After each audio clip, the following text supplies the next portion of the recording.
Okay, in today's lecture we will talk about cytoplasm, which is very super easy to understand. This topic is very important and it is super easy to understand. Cytoplasm is the basic portion of the cell in which all the other cellular organelles are embedded.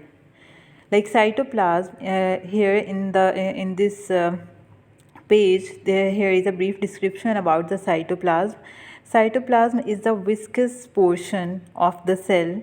Like you can see, you can say it is the semi-fluid substance of a cell that is external to the nuclear membrane.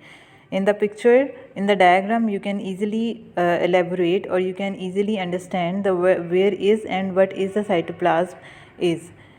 In the middle portion of the cell there is a nucleus, and outer membrane of the nucleus is called as a nuclear membrane. So cytoplasm starts from the external to the nuclear membrane, and it ends to the internal portion of the cell membrane or the plasma membrane, which is the outer membrane of the any cell.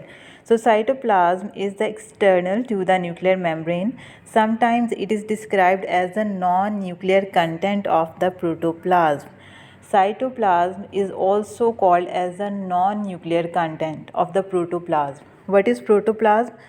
The nucleus and the cytoplasm are collectively called as the protoplasm. Without the plasma membrane and without the cell membrane, the other portion of the cell, which is consisted of the cytoplasm and nucleus, they both collectively called as protoplasm.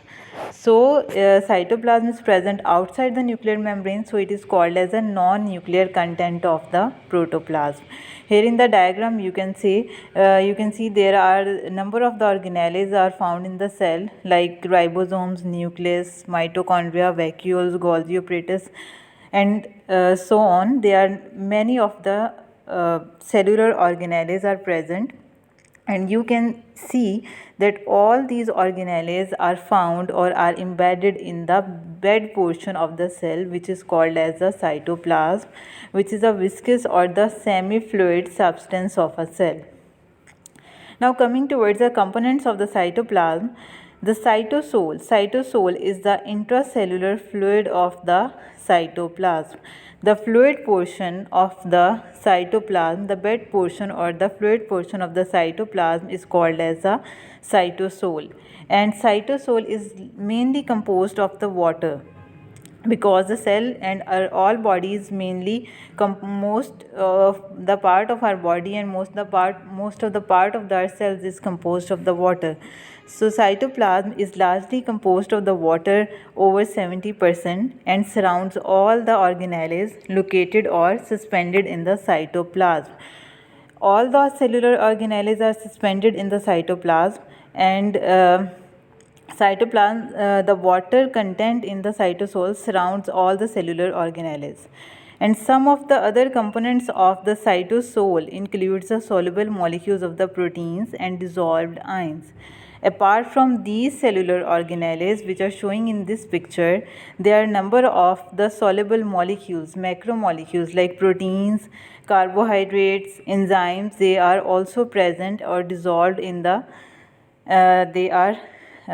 present and dissolved in the cytoplasm for carrying out the various metabolic activities. Now, what is the function of the cytosol, which is the fluid portion of the cytoplasm? Cytosol is involved in the signal transduction. And what is signal transduction? Signal transduction is the transmission of the molecular signals from the cell external to the internal to ensure an appropriate response. Means if the cell is receiving a signal of heat, or if the cell is receiving a signal of cold, so that signals are transmitted from the external part of the cell to the internal part of the cell. From external to the internal, these signals which are receiving by our body are transmitted by the fluid portion of the cell, which is called as a cytosol. So it is involved in the signal transduction and the signals which are originating from the cell membrane, from the outer portion of the cell. and it contributes to the signal transduction activity from the plasma membrane to the nucleus, and the signals are transferred from the plasma membrane to the nucleus and from the nucleus to the DNA, where the signals are further modified for an appropriate response. So this is all about the cytoplasm. This is a very small and easy topic, and I hope you have understood all the topic clearly.